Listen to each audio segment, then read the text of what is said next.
కాబట్టి మనకి ఏం జరుపుకుంటామంటే మన బ్రిటిష్ వాళ్ళు మనల్ని దాదాపు 150 సంవత్సరాలు పాలించి వాళ్ళు పాలించి మన స్వతంత్రం పొందిన తర్వాత మనకంటూ అంటే మనమే పాలించుకోవడానికి మనకంటూ ఒక చట్టం కానీ ఒక రూల్స్ కానీ ఏమీ లేవు. అలా ఉంటే మన ఈ అఖండ భారతాన్ని పరిపాలించడం కష్టం అవుతుంది.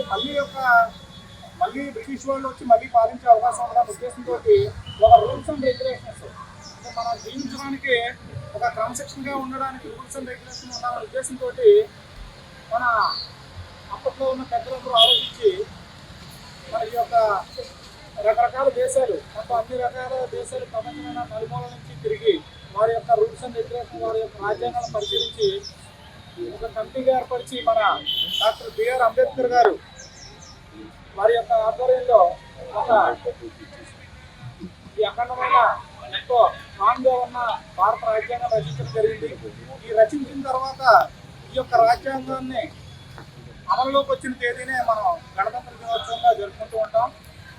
అంటే ఈ రాజ్యాంగం ఎందుకు పెట్టుకున్నామంటే మనకంటూ మనం ఒక రూల్స్ పెట్టుకోవాలి. ఉదయాన్నే 9 గంటల స్కూల్కి వెళ్ళాలన్న ఒక రూల్ లేదనుకో ఎవరికి నచ్చినప్పుడు వాళ్ళు వెళ్తారుగా, అంతేనా? అలాగా సాయంత్రం 6 గంటలకు ట్యూషన్కి వెళ్ళాలి, ఒక టైమింగ్ ఇలాగే ఉండాలి. లేదా ఎవరినైనా తీసుకొచ్చినట్టు తిట్టకూడదు, కొట్టకూడదు. ఇవన్నీ కూడా అంటే ఎవరికి వాళ్ళు వెచ్చలవిడిగా అయిపోతారు.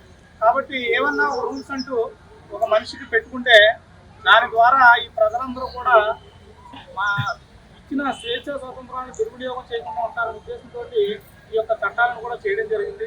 దాంట్లో భాగంగానే మా పోలీసు వారికి కూడా మేము పోలీసు వారు చేసే డ్యూటీ అంతా కూడా రాజ్యాంగాన్ని అనుసరించే ఒక స్వేచ్ఛ హక్కు అనే దాని మీద పూర్తిగా రన్ అవుతుంటుంది. దీని నిమిత్తం మేము అంటే మా యొక్క ఆంధ్రప్రదేశ్ డీజీపీ గారు రకరకాల కార్యక్రమాలు పెడుతున్న ప్రస్తుతం ఉన్న ప్రభుత్వం. అందులో భాగంగా పిల్లల్ని ఎడ్యుకేట్ చేయడం, వారిని సెల్ ఫోన్ నుంచి దూరంగా ఉండేలా చేయడం, దాంతోపాటు పోక్సో చట్టాల గురించి వివరించడం, గుడ్ టచ్ బ్యాడ్ టచ్ గురించి వివరించడం, ఈ వద్దకు వచ్చి అబ్బాయిలు అయితే గంజాయి బారిన పడకుండా వారికి కౌన్సిలింగ్లు చేయడం, ఇటువంటి రకరకాల మీటింగ్లు మీ ముందుకు వచ్చి చెప్తున్నారు. మీరు ఎందుకో చెప్తున్నారా? ఇవన్నీ కారణం ఏంటంటే నేటి బాలలే రేపటి పౌరులు. దేశాన్ని అభ్యుదయ బాలంగా నడవాలంటే పిల్లల వల్ల అవుతుంది. దానివల్ల మనం ఈ జనరేషన్ అనేది స్ట్రాంగ్గా ఉండి మీరు బాగా చదువుకుని మీ యొక్క కుటుంబ పరిస్థితులు మారితే ఆటోమేటిక్గా దేశం కూడా అభివృద్ధి బాటలో పడుతుంది.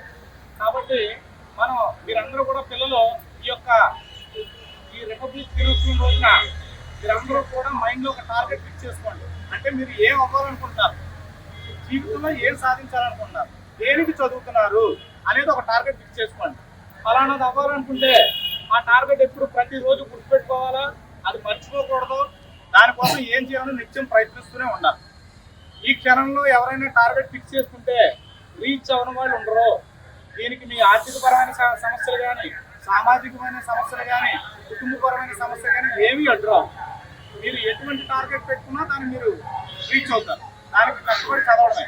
కాబట్టి మీరు అందరూ కూడా బాగా చదువుకునే మీ యొక్క టార్గెట్ రీచ్ అయ్యి మీ యొక్క కుటుంబ పరిస్థితులు మార్చి మేము అన్నవరానికి మరింత పేరు తీసుకొస్తారని కోరుకుంటాను.